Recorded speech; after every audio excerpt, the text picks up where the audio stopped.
Mesdames, Messieurs, ravis de vous retrouver pour le décryptage de l'actualité parlementaire. À la une de cette édition, le bilan de la mission d'information parlementaire de la Commission du développement durable CDD sur l'exploitation artisanale de l'or dans les régions du plateau central, du centre-sud, du sud-ouest et des hauts-bassins sera dévoilé dans cette édition et c'est avec le député Khalifa Kabré dans l'interview express. On parle également environnement dans cette édition avec le réseau des parlementaires pour l'eau, l'hygiène et l'assainissement, le REFA, qui a affûté ses armes pour plaider en faveur de l'eau, de l'hygiène et de l'assainissement dans les programmes et financements liés au climat. Mesdames et messieurs, voilà pour le sommaire de cette édition. Bienvenue à tous à cette tribune du Parlement.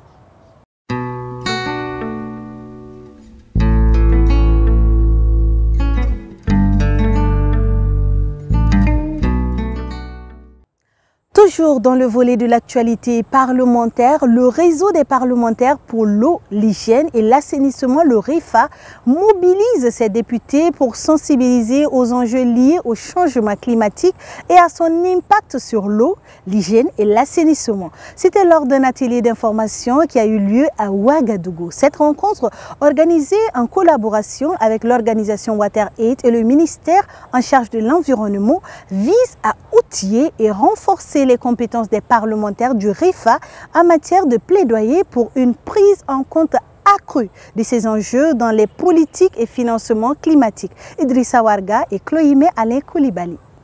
Autour de la même table, les députés du réseau des parlementaires pour l'eau, l'hygiène et l'assainissement, REFA, et des experts de l'environnement échangent sur l'impact des changements climatiques, sur l'accès à l'eau potable, à l'hygiène et à l'assainissement.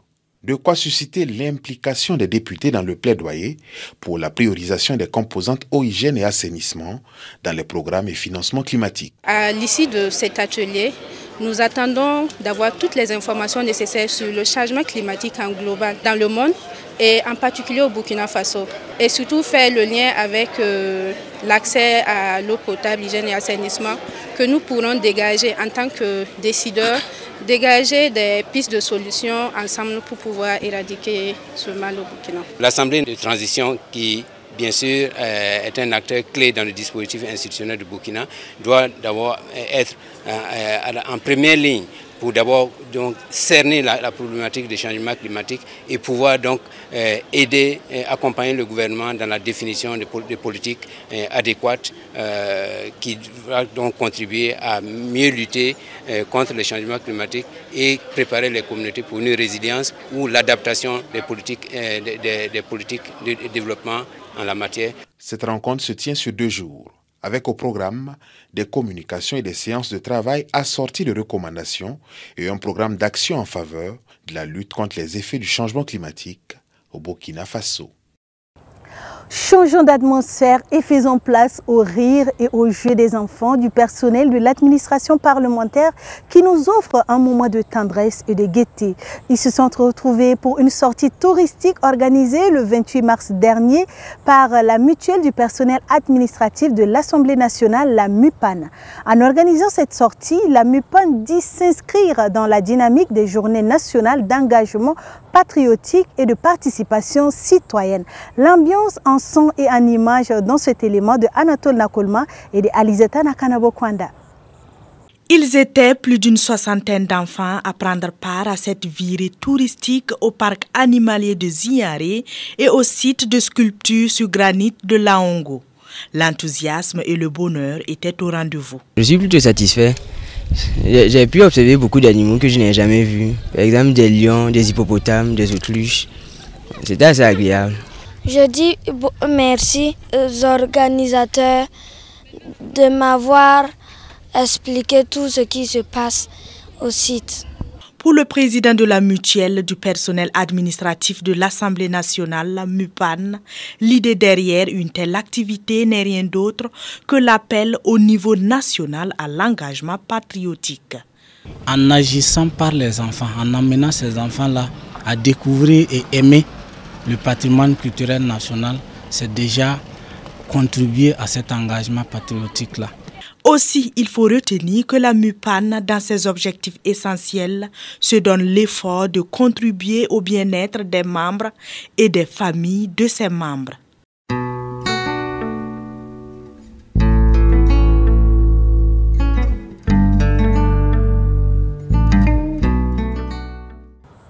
Les défis et les pistes de solutions pour l'exploitation artisanale de l'or au Burkina Faso sont l'objet de l'interview express de ce numéro.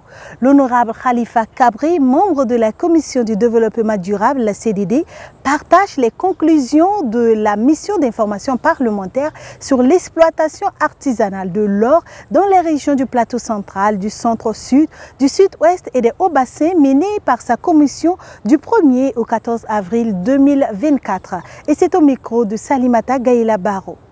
Bonsoir honorable. Oui, bonsoir madame.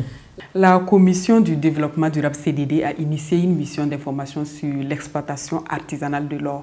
Pourquoi s'être intéressé à ce sujet? Ce secteur enregistre un peu plus d'1 million de personnes qui génèrent des activités dans ce secteur-là. Il y a aussi le fait que ce secteur enregistre environ plus de 10 tonnes d'or par an. Et il y a aussi le nouveau cours minier qui est en cours de lecture. Donc il était de bon ton pour les députés membres de la commission de s'imprégner des réalités que vivent ces acteurs, qui sont les artisans miniers appelés couramment des orpailleurs. Donc nous avons voulu toucher du doigt les réalités que vivent ces acteurs-là et voir quelles sont les innovations que nous pourrons suggérer au gouvernement par rapport aux réformes de ce secteur. Pour ce faire, vous étiez dans le plateau central, vous étiez au centre-sud, au sud-ouest et dans les hauts-bassins. Pourquoi vous avez choisi ces régions?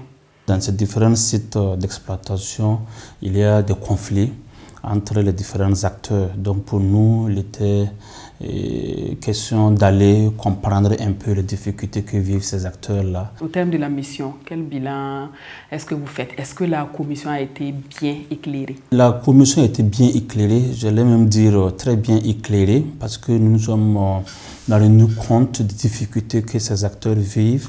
Nous avons vu que ce secteur a besoin plus d'encadrement de la part du gouvernement.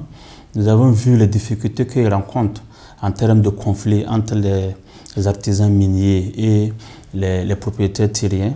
Nous avons vu les difficultés liées même à la commercialisation. Il y a la méconnaissance même des textes législatifs en la matière. Nous avons vu que ces acteurs ont besoin plus de formation et d'encadrement pour pouvoir mieux profiter vraiment de cette activité. L'Assemblée législative de transition a approuvé au cours d'une séance plénière en juillet 2023 la modification du code minier de 2015.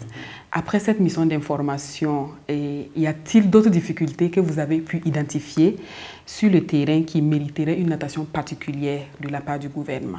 Nous constatons qu'il y a l'accaparement des terres, en tout cas pour certains sites, entre les orpailleurs et les propriétaires terriens. Il y a aussi des difficultés entre les détenteurs des AEA, les autorisations d'exploitation artisanale de l'or, et même les artisans miniers. Il y a aussi un peu de lenteur dans le traitement des dossiers qui est constaté sur le terrain. Il y a aussi des questions d'hygiène aussi et de santé qui se posent dans ces sites-là. Il y a des problèmes d'insécurité. Nous avons vu aussi que ces acteurs ont besoin plus d'encadrement.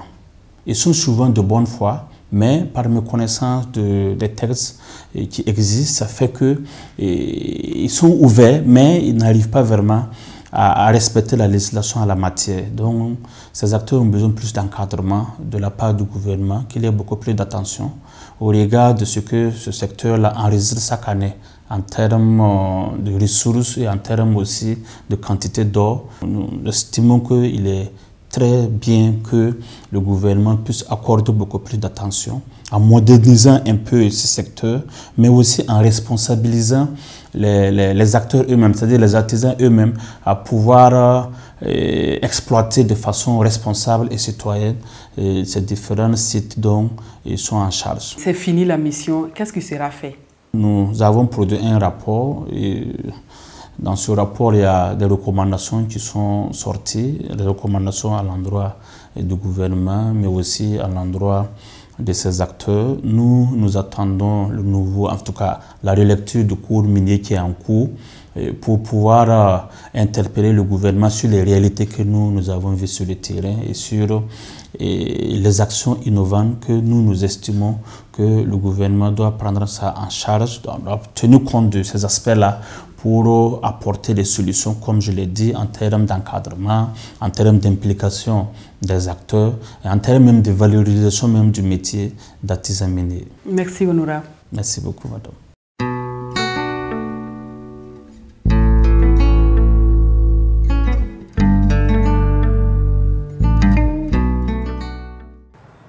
Les séances plénières à l'Assemblée législative de transition incarnent un moment crucial où les députés réunis dans l'hémicycle exercent leur mission régalienne de vote des lois. Cependant, pour garantir le bon déroulement de ces séances, un ensemble de règles strictes encadrent leur organisation et leur fonctionnement. Pour de plus amples informations, suivant les explications du chef de service des relations publiques de l'Assemblée législative de transition, Honorable Bationou. Les séances l'Assemblée législative de transition sont publiques. Il est établi pour chaque séance un procès verbal et un compte-rendu analytique des débats. Le procès verbal est publié. Le compte-rendu analytique d'une séance est adopté au cours de la prochaine séance. Il est publié par voie d'affichage et mis en ligne sur le site web du Parlement. Pendant la durée de la session, l'ALT se réunit en séance publique les matinées ou les après-midi sur proposition de la conférence des présidents. À la demande du Premier ministre ou du tiers des membres composant l'ALT et dont la présence est constatée par appel nominal, l'ALT peut décider de se réunir à huis clos par un vote express et sans débat. Lorsque le motif qui a donné lieu à huis clos a cessé, le président consulte les membres de l'ALT pour la reprise de la séance publique. Le compte rendu des débats à huis clos est rédigé par les secrétaires parlementaires et publié sur décision de l'ALT. Ainsi s'achève cette édition de la Tribune du Parlement. Merci à vous de l'avoir suivi. Pour rester au cœur de l'actualité parlementaire, suivez-nous sur la 89.7 FM, La Voix du Parlement et sur nos différentes plateformes digitales. À bientôt et au plaisir de vous informer.